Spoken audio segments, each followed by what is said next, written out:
need to say something that might be the only permission slip you need before you start homeschooling. You do not have to be a naturally organized person to do this very well. I'm not naturally organized. I have never color-coded a bin in my life. My desk looks like junk most days, and I'm still running a homeschool system that works because organization is not a personality trait you're born with.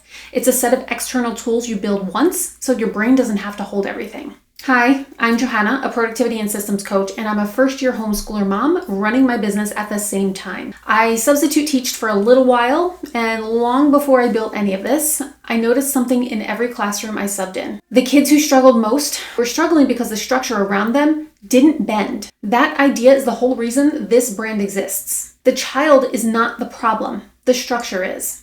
And it applies just as much to you as it does to your kids. If the structure you're picturing requires you to become a different kind of person, the structure is the problem, not you. I want to give you a real example of what I mean because it's easy to say, give yourself grace, and much harder to actually see what that looks like. Last week I sat down to plan our lessons and I realized I hadn't touched the printer in weeks.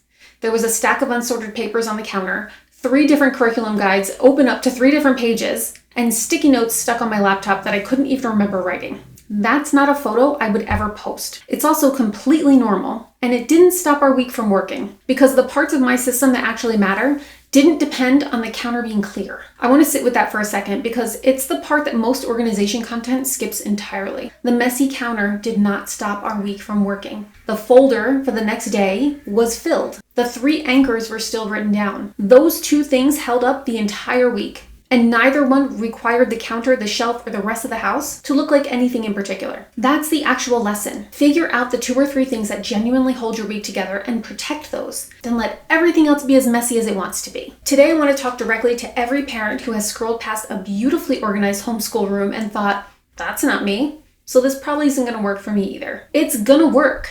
You just need a different kind of system than the one you keep seeing online. A huge amount of the homeschool content you see is not a type A requirement. Someone with a natural talent for organizing physical space is showing you their system, and it's genuinely impressive. But what you're absorbing from it is a quiet message that says, if your space doesn't look like this, you're already behind. That message is wrong, and it stops more people from starting than almost anything else I hear from the women that I coach. Here's the distinction that matters. A system does not require you to enjoy organizing. It requires you to build the structure one time in a low energy environment so that on a hard day, you're not relying on your memory or motivation to hold it all together. That's it. You don't need to like organizing. You need the organizing to already be done before the day starts. A beautiful labeled bin system that you built once and now have to maintain daily is not actually a low effort system. It just looks like one on the camera. Think about what actually happens after that photo gets taken. Someone spends an entire Saturday labeling bins, styling a shelf, filming in perfect lighting, and then Monday happens and a kid pulls out 3 things at once and doesn't put them back. A sibling knocks over a basket. By Wednesday, the bins look like every other homeschool space, a little chaotic, mid-use, real. The difference is that most people only ever see the Saturday photo, and they measure their actual Wednesday against someone else's staged best day. That comparison isn't fair. So if organization isn't really a requirement, what is? It's answerability. Can your kid on a random Tuesday answer 3 questions without finding the first? What am I doing? Where is it? And how do I know I'm done? If the answer is yes, then your system's working, whether or not it would photograph well. If the answer is no, that's the actual gap to close. Not a prettier shelf, not a better label maker, just a clear answer to those questions written down somewhere your kid can find it without you. I want to give you a way to test this on yourself right now before you build anything new. Think about tomorrow morning. If you disappeared for the first 15 minutes, not gone all day, just genuinely unreachable for 15 minutes, would your homeschool day still start on time with the right materials in the right place? For a lot of us, the honest answer is no, because the day only starts when mom says it starts. That just means the answerability test is failing, and now you know exactly what to build first. If you've ever felt disqualified from homeschooling because you're not a systems person, hit subscribe right now. I put a new video out every Sunday for parents building this without a natural talent for it,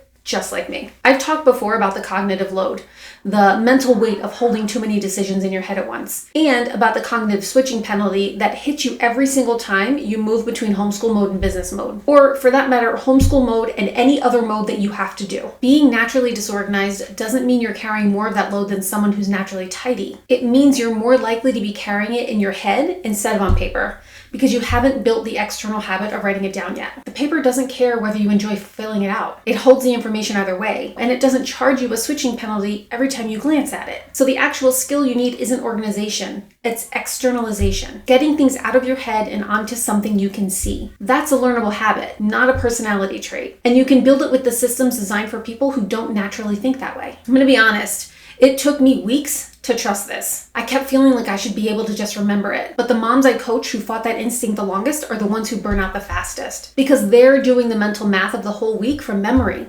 every single day on top of everything else. The switch happens the first time the system catches something your memory would have dropped. For me, it was a permission slip deadline, and I would have completely forgotten it if it hadn't been sitting on the folder that I had already built for that day. That's the moment externalization stops being a concept you nod along to and becomes something that you can actually trust. Once you've felt the relief of not having to hold everything yourself, going back to memory-only planning feels genuinely reckless. There's also a version of this that's specific to running a business at the same time. Client work rewards a completely different kind of thinking than a 6-year-old sounding out a word. If both of these have to live in your head, unwritten, competing for the same mental space, you're going to drop one of them. Usually whichever one isn't yelling at you in the moment. Writing the homeschool side down doesn't just help your kid, it protects the business side too. Because it means your brain isn't trying to hold both operating systems in working memory at the same time. It only has to hold one, because the other one is sitting in a folder doing its job without you. Here are the 3 systems that work even if you've never touched a label maker. First,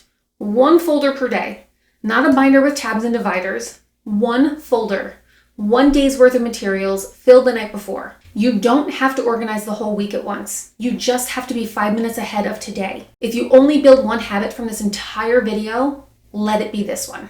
It's the lowest effort, highest impact piece of the whole system. Some nights it's genuinely a rushed 5 minutes.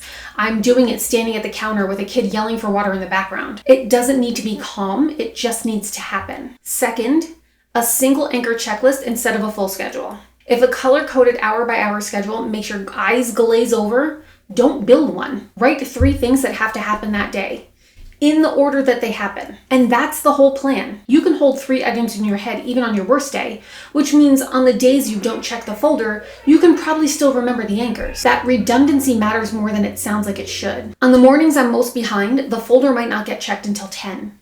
But the 3 anchors are already in my head from writing them down the night before. So the day doesn't fall apart, even when the system slips a little bit. Third is an end of week reset instead of daily tidying. If keeping everything perfectly put away every single day isn't realistic for you, then stop trying to force it. Pick one day, maybe it's a Sunday, and reset everything all at once. A week of manageable mess with 1 clean reset beats a daily standard you can't actually maintain. I used to feel guilty about the mess that builds up by Thursday, but I don't anymore. Because I know Sunday's coming and Sunday will handle it. That guilt was costing me energy I needed for other things, and it wasn't buying me anything in return. Now when the counter looks like a disaster on Wednesday, I look at it and think, that's a Sunday problem, not a today problem. That single reframe took more weight off me than any other bin system ever did. None of these require you to become a different kind of person.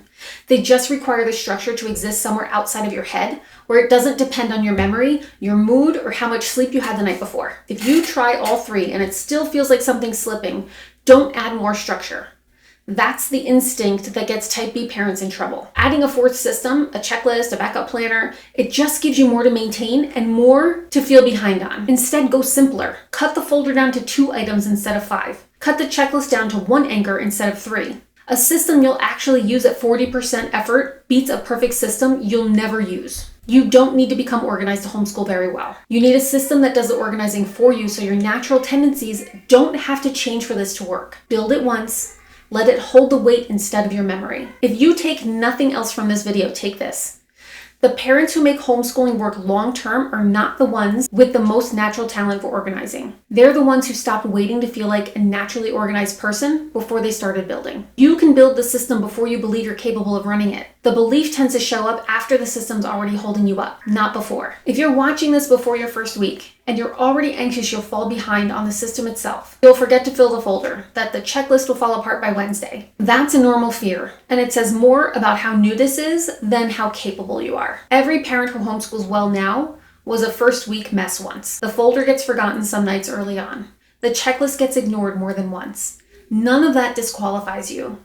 It just means you're in the part where the habit hasn't set in yet. And the only way through that part is to keep going until it does. If you're ready to take this a step further and build a daily rhythm your kids can run without you standing over them, I've got a video on exactly that linked on the screen right now. Click it and I'll see you over there. And if this gave you the permission slip you needed, drop a comment for me and please subscribe before you go.